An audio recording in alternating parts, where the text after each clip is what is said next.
White Tiger, a Russian film. Having said that, what more do we need to add? Nothing. It's bad.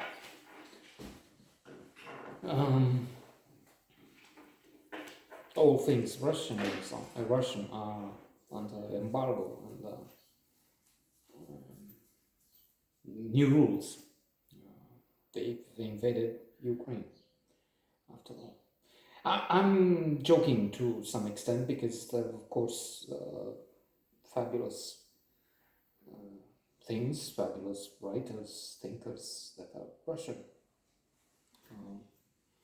And in fact, I've been reading these days again short stories of Gogol, one of the greatest the world has ever seen.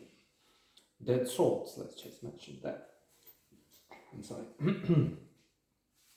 Then, of course, we have Tolstoy, we have Chekhov, Dostoevsky, Goncharov, Oblomov, that's fabulous. So many more. Tchaikovsky, and the list is, I don't know, endless. On the other hand, of course, they have Putin, which more or less eliminates everything else. And there was a backlash. I was reading an economist thinking that we didn't know. For some reason, he wants to destroy everything lately. Slippers, anything. And he has. His treasure there to perforate.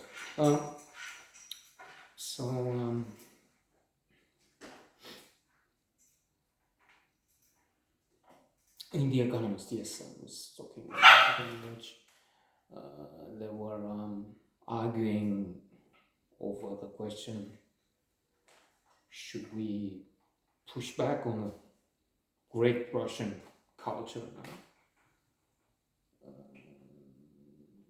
because of this war, or should we just say to the kid, never mind that? I mean, there's Putin and acolytes and Wagner and Prigozhin and so on, and criminals, monsters. But then you have something else. You have the luminaries,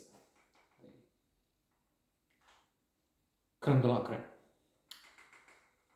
Now, in the article, there were those who were saying, there are works that analyze Tolstoy, the greats. Dostoevsky find in there nationalism, perspectives, points of view which are objectionable, wrong, to say the least. So it's a bigger debate, not for here. Let's come back to the film and be more cautious, prudent.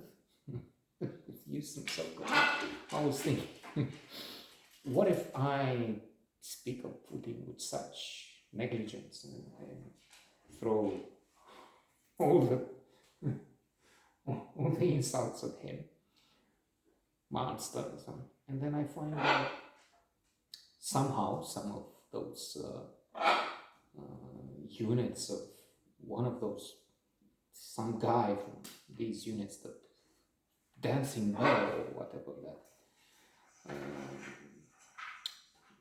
hack, interfere in American elections, do all kinds of things, stumbles upon this, and then I find myself without electricity. I don't know. The KGB squad, I'm of course kidding, they have other bigger targets to shoot at, and then this is a joy of being in an obscure corner of the internet and obscure corner of the world, for that matter, where there is little to no audience. And I can say pretty much, well, anything. Nobody cares. There are no comments, no backlash, no Russian ghouls. Somebody at the door. So about this white tiger, let's conclude and say what was said in the beginning. It's not really worth much, if anything. There's a story of a ghost tank. There's this fellow we see in the beginning burned 90% of his body, burned, which means nobody survives that, but he does. So there's a miracle. And then there's the story, what happened, and then the myth. So sometimes a myth is worth looking at, like I keep mentioning ever since I found out Richard III. Now is the winter of our discontent, turning to glorious summer by the sun of Europe, and all the clouds that load upon our sky in the deep bosom of the ocean above. Some of the most spectacular, beautiful lines I know. Well, Richard III was not the hunchback monster who killed his